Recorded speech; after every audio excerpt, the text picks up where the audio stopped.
Thank you. As you said, the Greek market is a growing one. For this year, we're expecting to reach up to 6 BCM, approximately 20% more than last year.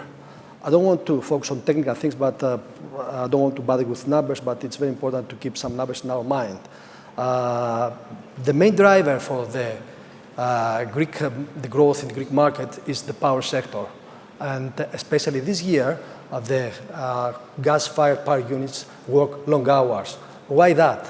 Because, first of all, the CO2 prices has gone up. Currently, as we speak, is at the range of 30 euros per ton. And coupled with the low LNG prices, the CCGTs, the gas-fired units, have become much more competitive than the lignite-fired units. This is a trend, and we're expecting this to be sustainable. That's why Mytilineos, if you have read the news today morning, announced the start of the works of the new gas-fired CCGT of 826 megawatt that will be operational in up to the end of 2021. Another material change in the Greek market, if you see on your right-hand side at the top of my chart, is the composition of the sources of the Greek natural gas market. There is, in 2019, a big shift towards LNG.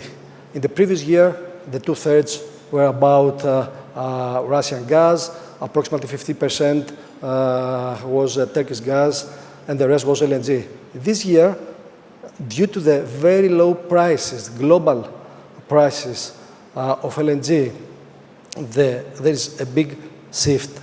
LNG coming from many places, from Qatar, Nigeria, American LNG, from the Arctic, the new project in the Arctic Circle, have reached Greece.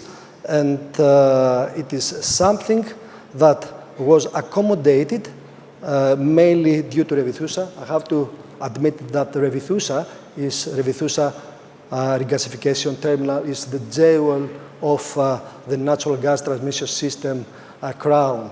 And Revithoussa played an important role there. And after the upgrade, Revithoussa can accommodate very easily and continuously the big amount of LNG that is coming in Greece. The new thing is that Greece is becoming an exporting country. We started exports as Greece in Bulgaria with minor very small quantities in 2016. However, this year, we're expecting approximately 0.4 BCM of gas to go to Bulgaria. And why that? It's very, very simple. There is a price arbitrage. The LNG price is very low. The gas price in Bulgaria, mainly supplied by pipeline gas by Russia, is more expensive. We are talking about huge difference.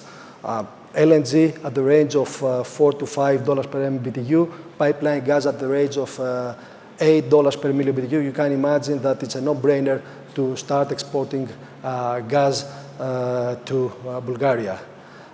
Again, this was accommodated by the existing pipeline. Of course, in the future, IGB will add up more capabilities to the system.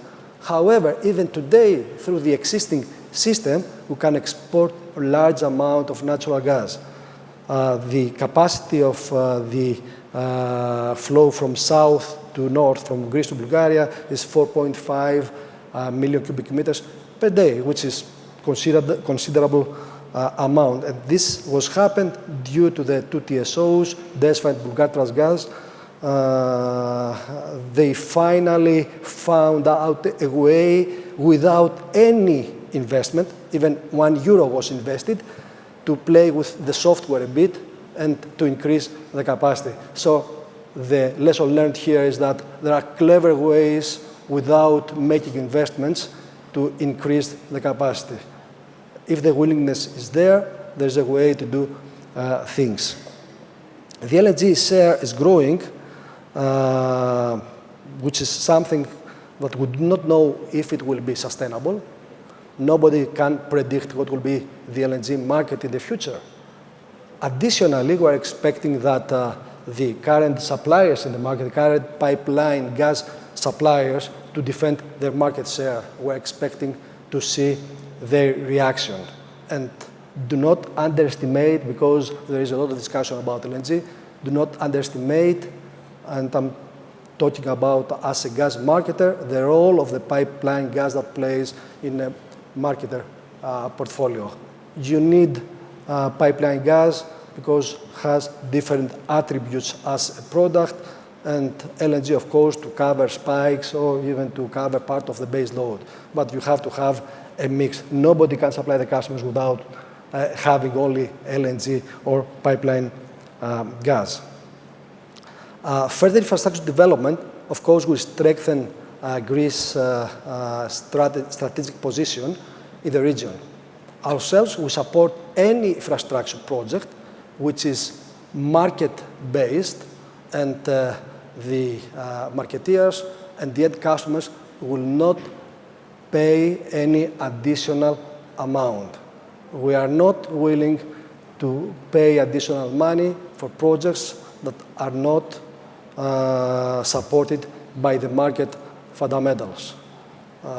We are expecting certain projects to come on stream in the coming months.